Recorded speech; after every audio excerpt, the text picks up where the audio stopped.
Saya kasih contoh supaya gampang dipaham. Ibu-ibu lihat enggak ini? Adik-adik lihat enggak ini? Lihat ini. Anggaplah ini dosamu. Maka ini dosa nampak. Tapi karena banyak kebaikanmu, masih lihat? Nah, itulah sebabnya Nabi katakan, tutupi kesalahanmu dengan memperbanyak kebaikan. Ini dosa tertutup oleh banyaknya kebaikan. Mana ada manusia yang tidak ada dosanya? Yang perlu kita lakukan, kalau kau berdosa satu, kebaikanmu minimal dua. Supaya apa? Dosa-dosa yang kita lakukan ditutup oleh kebaikan-kebaikan. Salah satu kebaikan itu, ketika berkumpul kau seperti ini, bersalawat kalian. Maka saya mau ajak bersalawat. Bisa? Bisa? Tanding kita, mana lebih kencang suaranya bapak-bapak dengan ibu-ibu? Bisa? Kalau ibu-ibu nanti meninggal namanya almarhumah. Kalau bapak-bapak meninggal namanya almarhum. Coba kita dengar dulu mak-mak. Bapak-bapak diam dulu. Mak-maknya dulu. Ras terkuat di bumi. Sen kanan ditunggu-tunggu belok kiri, belok kanan dia. Tunggu belok kiri, enggak belok-belok. Ayo kita salawat dulu. Bapak-bapak aja diam, ibu-ibu dulu. Yuk, ikut salawat bu. Salatullah ala toha. Yang di belakang tidak kedengaran. Salatullah ala Yasin. Nilainya 9,5. Sekarang bapak-bapak, adik-adik nih, jangan kau malu jenis kelamin kita. Ibu-ibu diam, ini bapak-bapak. Gurami mano. Salatullah ala toha. Salatullah ala Yasin. Masya Allah, nilainya 9,7. Nah, kau diamlah semua, kita dengar ini di atas. Nah, kita dengar Andi Rudi Latif dan teman-temannya. Ayo Pak Rudi, jangan mempermalukan grup. Ya, ayo. Kada usah pakai mic. Itu tadi juga tak ada mic. Ya, ayo. Salatullah.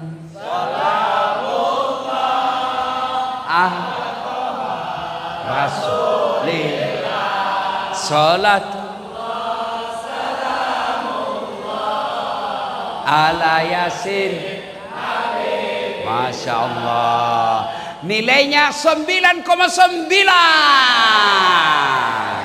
Mohon maaf ibu, beliau yang undang saya. Ayo kita sama-sama semua, kita salawat bareng-bareng semuanya. Yuk. Salatullah ala toha. Salatullah ala Yasin. Ala Yasin. Ala Yasin. Masya Allah. Terima kasih Bapak Ibu saudara-saudara sekalian yang insya Allah dimuliakan rahmati Allah Subhanahu wa taala. Ibu-ibu ini dari tadi saya lihat kipas-kipas. Panas ibu? Panas? Bapak-bapak panas? Ada enggak matahari? Ada matahari? Ketahuilah bu, dalam kitab Durratun Nasihin dijelaskan oleh Nabi, nanti kita dikumpulkan juga di sebuah padang namanya padang mahsyar. Begini, tapi ini cuma orang tanah bumbu. Padang mahsyar nanti bu, dari Adam sampai kiamat manusia, mulai dari orang Jawa, orang Sunda, orang Perancis, orang bule, orang Aring, semua dikumpul dari Adam sampai kiamat. Bayangkan berapa triliun manusia waktu itu. Dikumpul kita di satu tempat namanya padang mahsyar. Dan pada saat itu kata Nabi, panasnya matahari seolah-olah tinggal satu jengkal dari kepala. Sekarang saja tidak ada matahari kita kepanasan. Sekarang aja malam masih kepanasan. bagaimana matahari nanti ketika seolah-olah satu jengkal dari kepala. Pada saat itu semua wajah kita berubah berdasarkan amal-amal yang telah kita lakukan. Nah, orang di padang mahsyar hampir semuanya gelisah, dia dilindungi sambil menunggu namanya disebut, karena kita akan dipanggil satu demi satu. Bayangkan bapak-bapak, masih ingat waktu pilcaleg kemarin, pilpres, kita kan cuma 300 orang toh, satu TPS, kita ngantri sampai tengah hari. Padahal itu ada tendanya, kadang-kala ada musik dandutannya, ada konsumsinya. Kalau ada yang salib kita marah, kenapa kau dahului saya, kau baru masuk. Di padang mahsyar nanti dipanggil satu-satu. Abdul Jabbar, Abdul Rahman, Mutmainnah, Das'at Latif. Itu dulu panggil dulu. Itulah sebabnya ibu-ibu wajib, salah satu kewajibannya memberikan nama-nama yang baik. Sudah, pada saat itu kata Nabi disediakan ruang VIP. Siapa mereka yang disediakan ruang VIP? 7 golongan orang di dalamnya kata Nabi. 7. Mudah-mudahan kita yang hadir ada di dalamnya. 1 kata Nabi, imamun adil, pemimpin yang adil. Mudah-mudahan tanggal 27 November akan datang. Di kota Tanah Bumbu ini terpilih pemimpin yang adil. Ya bu, sudah pemimpin yang adil. Tidak usah dulu setingkat bupati, sudah saja di rumah saja kita dulu. Adil apa tidak? Pemimpin yang adil itu lebih gampang masuk surga daripada ulama. Saya kasih contoh, yang mewakili Kapolres. Anggaplah Kapolres. Kalau nanti malaikat berkata, Kapolres Tanah Bumbu silahkan masuk surga. Sebelumnya ulama dulu dipanggil. Ulama Kabupaten Tanah Bumbu masuk surga. Masuk surga tapi ngantri. Lama baru sampai. Kenapa? Ada ulama NU, ulama Muhammadiyah, ya toh, ulama MUI, tingkat kecamatan. Itu sudah berapa itu? Ribuan. Guru, kiai, para habaib ngantri dia masuk surga tapi ngantri. Kenapa? Berurutan. Tapi coba kalau malaikat katakan Kapolres Tanah Bumbu silahkan masuk, gampang dia masuk. Kenapa? Sendiri, tidak perlu ngantri. Iya toh? Coba saya dakwah, saudara-saudara sekalian jangan mabuk, saudara-saudara sekalian jangan berzina, saudara-saudara sekalian jangan jual minuman keras. Anak muda bilang, apa Ustaz? Ada urusan apa sama kau? Saya mau masuk surga atau neraka bukan urusanmu. Malah dia kasih kempes ban mobilku. Tapi kalau Andi Rudi nanti jadi bupati, bikin perda, dilarang peredaran minuman keras. Tanda tangan, satu tanda tangan, selesai minuman keras di kabupaten. Itulah enaknya. Saya pidato, saudara-saudara sekalian jangan narkoba. Anak muda makin narkoba. Tapi kalau Kapolres rahasia narkoba satu malam, pak, hilang semua. Itulah imam yang adil, imamun adil, pemimpin yang adil. Masuk jatahnya nanti orang yang dilindungi di padang mahsyar. Yang kedua, yang dilindungi di padang mahsyar, mereka yang menggantungkan hatinya di masjid. Nah, bila mahasiswaku, mati ki itu Ustaz. Ya mati kok kalau hatimu kau buka, kau gantung. Apa maksudnya itu? Orang yang tidak tenang hidupnya, tidak tenang hatinya kalau dia tidak lihat masjid makmur. Siapa yang dimaksudkan makmurkan masjid? Satu di antaranya, mari kita dengar. Yang memakmurkan masjid, yang membangun masjid. Ini masjid dibangun secara pribadi. Insya Allah sudah masuk pembangunnya, yang mendirikan masjid ini sudah dapat jatah di dalam. Ibu-ibu, bu, bisa ndak ibu bangun masjid? Bisa ndak? Bisa. Caranya apa? Ada masjid dibangun, kirim tegel. Saya tegel Ustadz 20 sak, semen 20 sak. Bisa. Saya tidak bisa 20 sa Ustaz. Saya cuma bisa 1 sa saja. Bisa jadi 1 sa-nya masyarakat biasa lebih tinggi nilainya daripada 100 sa-nya anggota DPR. Kenapa? 1 sa masyarakat uangnya, sementara 100 sa anggota DPR uang negara. Iya. Bu, bangun masjid. Tidak usah 1 masjid, seadanya. Ustadz, saya cuma bisa 10 dos sa. Itulah Ibu. Apalagi kalau dia jadi tegel, dipakai orang sholat, selama tegel itu dipakai sholat, selama itu dapat Ibu pahala. Ini saya lihat banyak-banyak emasnya semua. Ibu-ibu, kalau Ibu meninggal nanti siapa yang pakai itu emasmu? Istri kedua. Bukan anakmu, istri kedua dipakai. Ketika kau meninggal Bu menangis.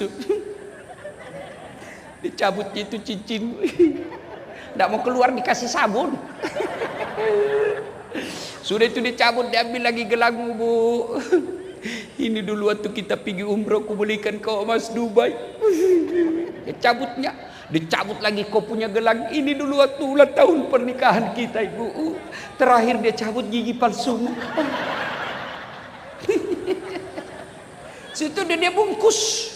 Dia bungkuslah itu, dia simpan di laci. Nggak ada rasanya Bu ini masku Bu. Disimpan di laci. 3 bulan kemudian ketemu janda. Jandanya teman SMA. Oh, cinta lama bersemi kembali. Akhirnya itu dia buka laci. Dia lupa bininya yang mati. Dia datang ke janda. Dek, ini cenderamata. Yang punya sudah mati, ambil saja Dek. Daripada dipakai bini 2, mending bangun masjid. Ayo, bapak-bapak ini yang banyak duitnya. Kalau bapak meninggal, siapa yang pakai mobilmu? Anakmu, bukan menantu. Sedekahlah. Dan demi Allah, tidak ada orang bangkrut gara-gara sedekah. Adik-adik, saya tanya kau, senang tetangga yang pelit atau dermawan? Senang teman yang pelit atau dermawan? Senang mertua yang pelit atau dermawan? Senang menantu yang pelit atau dermawan? Tuh Ibu, tidak ada orang suka orang pelit. Bahkan orang pelit sekalipun tidak suka sama orang pelit. Dia bilang, jangan kau ke rumahnya, pelit. Padahal dia juga pelit. Ayo, yang memakmurkan masjid golongan pertama, mereka yang membangun masjid. Saya betul-betul tidak bisa membangun masjid Ustadz, tidak bisa nyumbang ke masjid. Maka orang yang memakmurkan masjid golongan yang kedua, mereka yang datang berjamaah di masjid. Alhamdulillah, saya beberapa kali datang ke Tanah Bumbu ini, Masya Allah, masjid selalu penuh Pak. Alhamdulillah. Apalagi kalau subuh, penuh. Sampai di luar Bu, tidak ada di dalam. Yang di dalam orang tua sudah pensiun, yang sudah muka-muka sakaratil maut. Lomba batu lah dia di dalam. Anak muda kada ada di dalam. Kenapa orang malas ke masjid? 1, karena dia tidak lihat pahalanya. Coba kalau di sini Andi Rudi umumkan, siapa yang datang sholat berjamaah subuh, diberikan beras 20 kilo, minyak goreng 5 liter, pembeli pulsa 100.000. Setengah 5 orang sholat, jam 7 malam sudah penuh ini masjid. Kenapa? Karena kau lihat pahalanya. Yang kedua, kenapa orang malas ke masjid? Karena dia tidak tahu pahalanya. Dengar ini ibu bapak, adik-adik sekalian, pahala berjamaah kata Nabi, 1, melangkah kaki kanan, 1 pahala. Melangkah kaki kiri, gugur dosa kecilmu. Jadi kalau rumahmu dari masjid 300 meter, PP berapa langkah? 600 meter. Kanan, berapa langkah? Kiri, gugur dosa kecil. Berapa pahala itu Pak? Apalagi kalau jalannya begini. Masya Allah. Iya.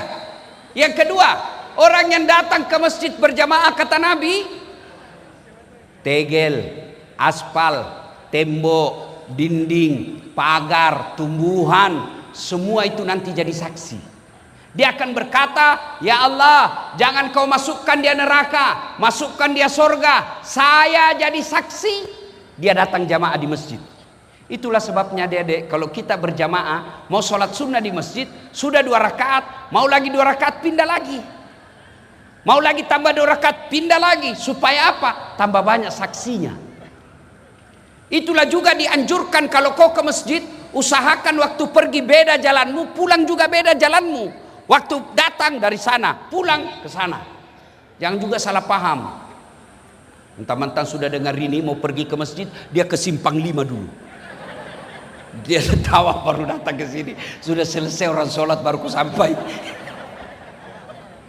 Yang ketiga, keutamaan berjamaah. Apalagi kalau ibu bapak ke masjid, tiba-tiba di jalan gerimis, hujan, basah bajumu. Baju yang basah itu nanti melindungimu agar kau tidak disentuh api neraka. Jadi kalau misalnya lagi jalan ke masjid, tiba-tiba gerimis, basah baju, tenang, baju itu yang akan basah, yang agar melindungi supaya tidak kena air api neraka. Jangan juga salah paham. Sudah dengar ini, gerimis, dia tunggu hujan keras. Begitu hujan keras baru dia keluar. Itu aslinya beleng-beleng itu. Apalagi keutamaan berjamaah di masjid, ada yang sebut lipat 27 kali. Artinya apa? 1 kali sholat jamaah di masjid, 27 kali di rumah baru sama. Apalagi keutamaan berjamaah di masjid. Di masjid insya Allah lebih khusyuk daripada di rumah. Coba kalau di masjid ibu, di rumah. Coba bapak-bapak kalau di rumah, biasa bingung toh. Sudah 2 atau 3? Sudah tahiyat atau belum ini? Sudah tahiyat pertama apa belum ini? Iya toh. Tapi kalau di masjid tidak bingung. Kalau di rumah banyak gangguan. Begitu ibu-ibu angkat takbir, Allahu Akbar, tiba-tiba kucing naik meja. Tidak ditutup, ikan. Pasti sudah tidak khusyuk ibu. Kucing dengan ikan. Terpas ibu kreatif. Qul a'udzu birabbin nas, Malikin nas, Ilahin nas. Kalau di masjid tidak ada godaan seperti itu. Iya. Apalagi keutamaan berjamaah di masjid.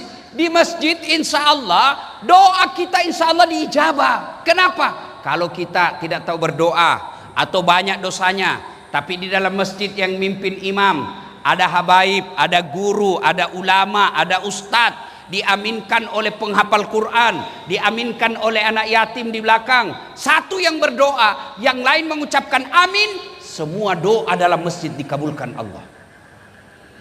Itulah sebabnya Pak Imam, kalau baca doa, baca yang doa agak dikeras, keras sedikit, dan baca doa yang umumnya orang hafal. Kadangkala kita berdoa panjang dan tidak ditahu apa dia minta Pak Imam. Kita cuma bilang amin. Amin. Tidak didengar apa dia minta. Amin. Amin. Ternyata yang imam anak muda. Dia minta jodoh. Di belakang bapak bilang amin. Istrinya juga di belakang bilang amin. Berarti ibu setujui suami kawin lagi. Ya, Bu. Seringlah berjamaah ke masjid. Apalagi keutamaan berjamaah di masjid. Insya Allah kalau di masjid kita bisa bersilaturahmi. Contoh, gara-gara pilpres kemarin kita musuhan. Nah, ada caleg sudah kita janji, ternyata kalah. Uangnya kita salah gunakan. Sudah minta maaf, malu kita.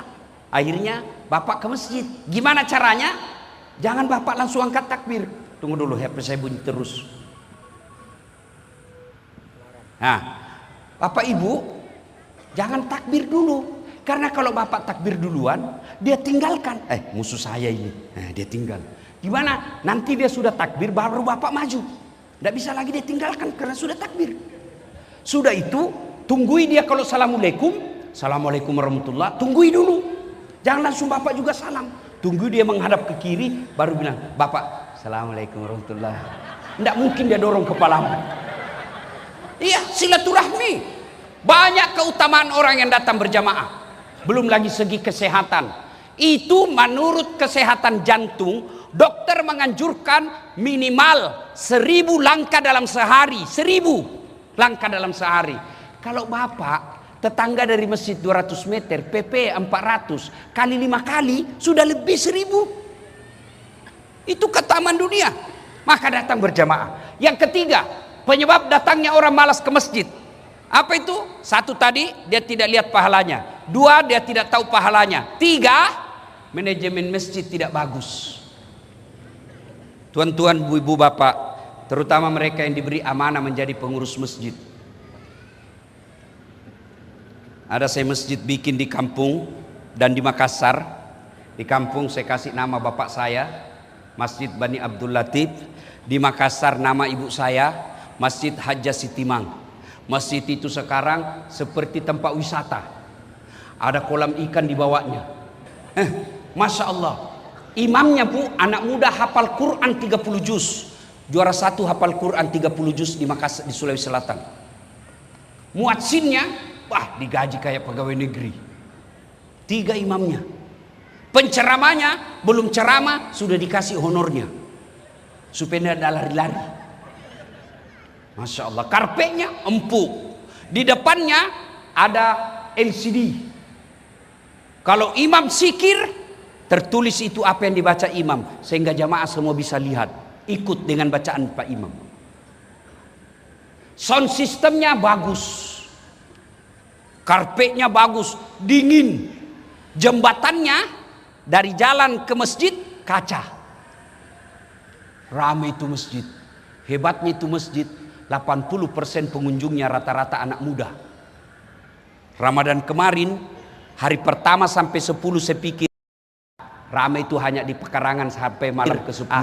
Ternyata 30 malam berturut-turut selalu penuh sampai ke jalan. Karena nyaman. Orang enak ke masjid. Ini bagaimana orang mau ke masjid? Yang asan orang tua sudah pensiun. Rata-rata di Tanah Bumbu muadzinnya orang tua sudah pensiun. Penyakit asma lagi. Hayya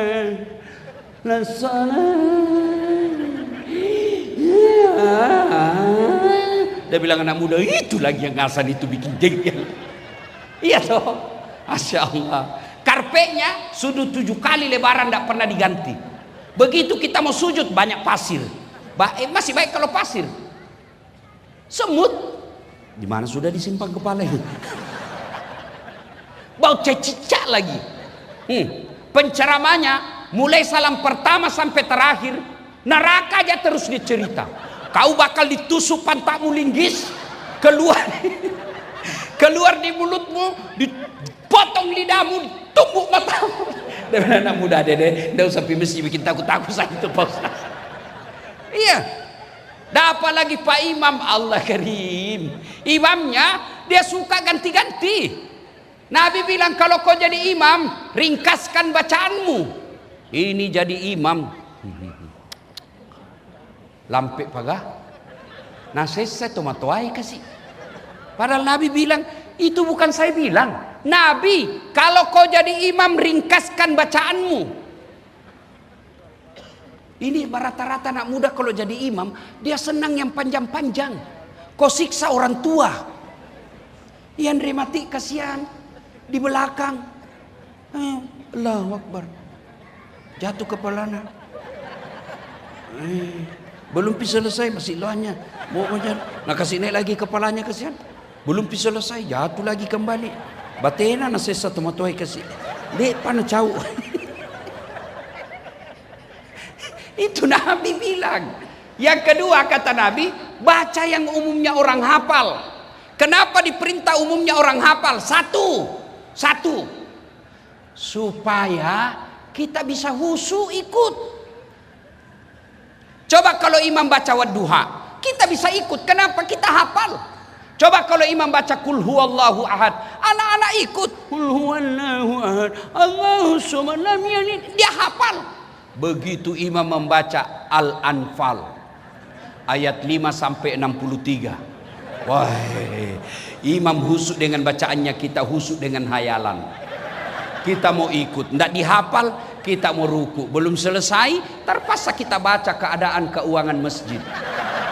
Pengeluaran, bayar listrik 400, ganti keran 200. Dibaca belum selesai, saldo kas.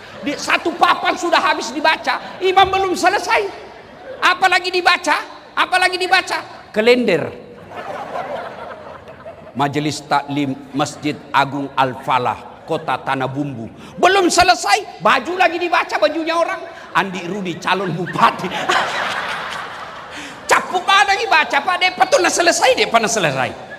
Maka Nabi bilang baca yang umumnya orang hafal. Yang kedua tujuannya supaya apa? Kalau kau salah, ada yang bisa luruskan. Coba kalau imam baca wadduha, salah kita bisa bantu.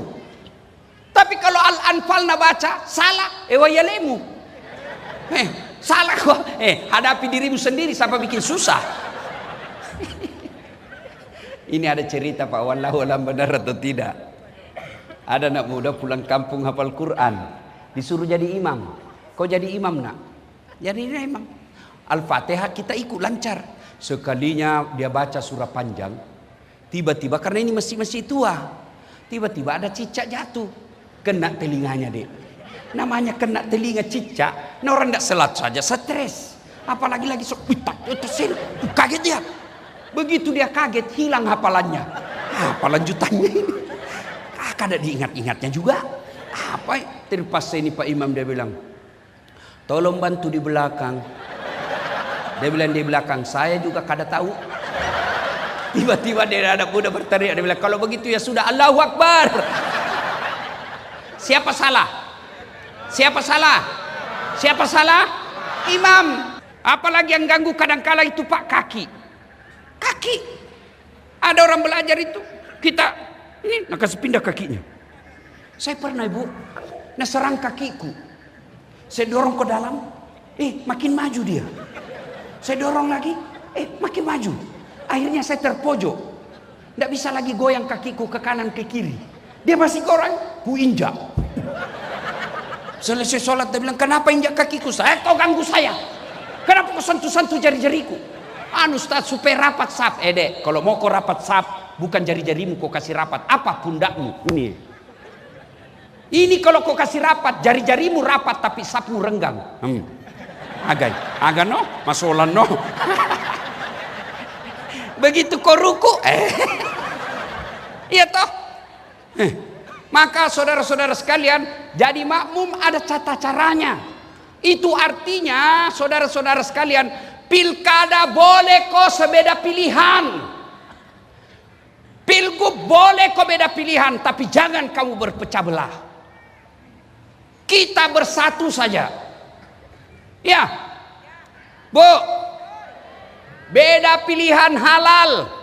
Dalam sholat aja boleh beda-beda. Yang tidak boleh kalau kamu paksakan pendapatmu sama orang di samping. Contoh, coba orang saja kalau sholat kan takbir macam-macam boleh. Allahu Akbar pertama sejajarnya begini, nilai begini. Yang kedua Allahu Akbar sejajarnya dari bahu. Allahu Akbar. Ada juga yang saya lihat terlalu santai. Allahu Akbar. Ada juga yang begini masuknya. Ada juga begitu. Jangan kau urusi orang, urusmi dirimu. Ya. Orang juga kalau meletakkan setelah takbiratul ihram, itu kan tangannya beda-beda juga. Allahu Akbar. Pertama di atas dada. Iya toh? Yang kedua Allahu Akbar antara dada dan pusat. Yang ketiga Allahu Akbar di atas pusat. Yang keempat Allahu Akbar di bawah pusat. Yang kelima Allahu Akbar lurus. Boleh. Yang tidak boleh kalau kau singgung orang, Allahu Akbar. Batal sholatmu. Boleh kau mau pakai begini boleh, mau begini boleh. Yang tidak boleh kalau kau pakai semua. Allahu Akbar. Ini kalau kau coblos semua, batal sholatmu. Iya jelas. Jelas. Jelas. Pada intinya saudara, jak mesti salah-salah. Silakan pilih jagoanmu, jangan kau hina orang.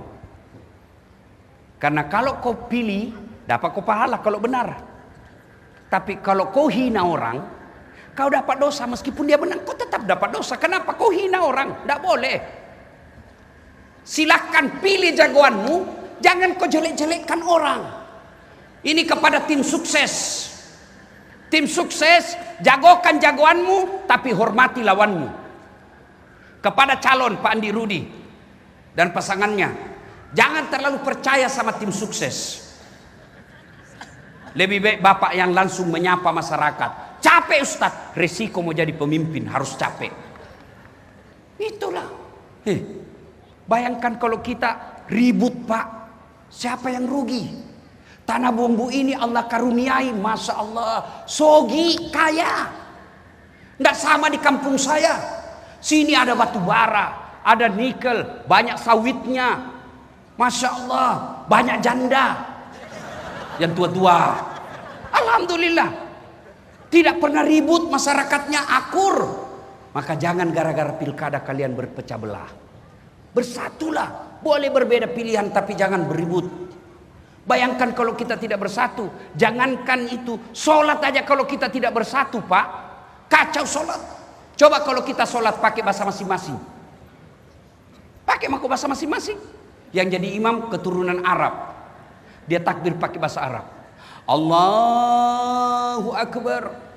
Datang makmum Bubuhan Banjar. Allah ganal bujur.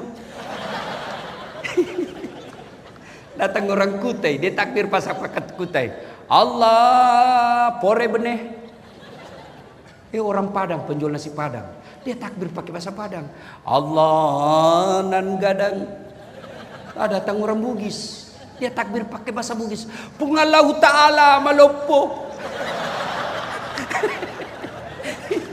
Terakhir Bubuhan kita dari Jakarta, dia takbir pakai bahasa Betawi. Allah gede banget gitu loh. Itu baru lima bahasa. Itulah sebabnya saudara-saudara sekalian, pilkada boleh beda pilihan tapi tetap kita bersatu. Ibu bapak saudara-saudara sekalian. Nah, sholat jamaah, orang-orang yang datang berjamaah, andai saja kau lihat pahalanya, maka ngantri kita di masjid. Tapi karena kita tidak lihat dan tidak tahu pahalanya, makanya kita anggap remeh. Ustadz, saya tidak bisa berjamaah di masjid. Silahkan berjamaah di kantor. Panggil teman kantor kita, jamaah kita di samping meja. Kita tidak bisa berjamaah Ustadz, berjamaah di rumah. Suami jadi imam, istri jadi makmum, anak yang baca doa, luar biasa. Ibu bapak saudara-saudara sekalian. Kemudian golongan ketiga, sebenarnya 7 tapi waktu yang terbatas. Dilindungi di padang mahsyar. Laki-laki normal diajak sama perempuan cantik untuk berzina, lalu dia bilang, saya takut kepada Allah. Ini agak berat. Bisa kok anak muda yang banyak tak kalah nih. Nabi Yusuf alaihissalam dengan Sulaiha, itu kan Nabi Yusuf masuk dalam kamarnya Sulaiha, disuruh ngepel. Sulaiha jatuh cinta sama Yusuf. Cup sini dulu nak, kenapa ibu kau bersihkan ini? Sudah itu bersih di lantainya, sini nak, dekat-dekat. Apa ibu? Sini nak, sini. Nabi Yusuf, ini nak, sini. Sulaiha peluk Nabi Yusuf. Sebenarnya menurut Quran, Yusuf juga senang Sulaiha, tapi dia tahu itu bukan haknya. Seolah-olah Nabi Yusuf melihat huruf P silang merah, dilarang parkir. Yusuf bukan tempat parkirmu itu. Nabi Yusuf begitu dipaksa sama Sulaiha, datang suaminya Sulaiha, lari, datang suaminya tertangkap basah. Namanya perempuan, dia langsung pura-pura, bang, saya mau diperkosa. Akhirnya diadili Nabi Yusuf. Akhirnya ada orang yang menurut sebagian ulama yang datang menjadi saksi adalah malaikat. Dia katakan, lihat, kalau yang robek rusak mukanya Yusuf, depannya ada cakar, berarti Yusuf yang memaksa. Tapi kalau belakangnya Yusuf ada yang gores, bajunya robek, berarti Sulaiha yang memaksa. Akhirnya apa? Bukti, belakangnya Yusuf yang cedera, berarti Sulaiha yang salah. tapi melindungi harga diri putri sang ratu. Akhirnya Yusuf tetap di penjara, tapi Yusuf berkata, ya Allah, saya lebih ridha dalam penjara daripada saya di luar penjara, tapi engkau tidak mencintaiku dan menyayangiku. Ibu bapak saudara-saudara sekalian, masih ada lagi empat. Kan 7 toh? 7 ibu, ngantuk mak ibu? Belum? Coba kita tes. Kalau kita hafal ini ikut ibu. Ikut ya. Tak sengaja lewat. Keras. Ulang. Tak sengaja ku melihat dihiasi hati bertanya. Oh, berarti orang tua semua yang hadir di sini nih. Karena lagu orang tua ini lagu Jamal Sabili. Ibu bapak saudara-saudara sekalian, karena sudah larut, ya ibu-ibu tentu mau pulang istirahat. Saya juga mau istirahat. Ini baru 3 golongan yang dilindungi di Padang Masar. Saya titip khusus, pilkada boleh berbeda tapi bersatulah, jangan bercerai-berai. Ada 4 lagi, insya Allah. Mudah-mudahan Pak Andi Rudi berkenan mengundang lagi saya datang. Jangan kok ketawa, saya serius ini. Selesai pilkada, damai tentram, kita datang lagi syukuran pilkada damai. Terima kasih. Sebelum kita akhiri, mari kita berdoa. Ibu bapak, saudara-saudara sekalian, ibu-ibu selama ini dengar ceramah saya ada manfaat tidak? Adik-adik, bapak-bapak, ada manfaat tak ceramah saya yang biasa kita lihat di medsos? Ada? Nah, Ustadz ini lagi sakit. Mata saya baru saja dioperasi. Ya, ini kanan ini bu, blur itu tidak nyampak jelas. Baru dioperasi, ini sebelah kanan. Pedis ini rasanya, cuma saya tidak mau teriak. Nah ini, begini. Tapi syukurnya itu kalau uang tetap fokus. Ya, sebelum berdoa, sebelum saya akhiri, saya mau kasih hadiah kepada Pak Andi Rudi yang mengundang saya, Pak Andi Rudi Latif, sebuah sarung. Saya mau kasih hadiah Pak Andi Rudi. Sarung. Ini sarung mereknya Gajah Dudu. Kenapa disebut Gajah Dudu? Sebab diciptakan sampai sekarang gajahnya duduk terus. Kalau dia duduk berdiri namanya gajah duduk berdiri. Pak Rudi, ini biasa memang cuma sarung. Tapi sarung ini Pak Rudi ada makna simbolisnya. Satu, sarung ini dipakai untuk menutup aurat. Dulu sebelum ada namanya celana dan rok, sarunglah yang dipakai untuk menutup aurat. Aurat itu rasa malu. Apabila Bapak ditakdirkan menjadi pemimpin, tutuplah rasa malu masyarakat Tanah Bumbu. Rasa malu dari kebodohan, rasa malu dari kemiskinan, dan rasa malu dari pengangguran. Mudah-mudahan Bapak sehat walafiat. Gajah Dudu.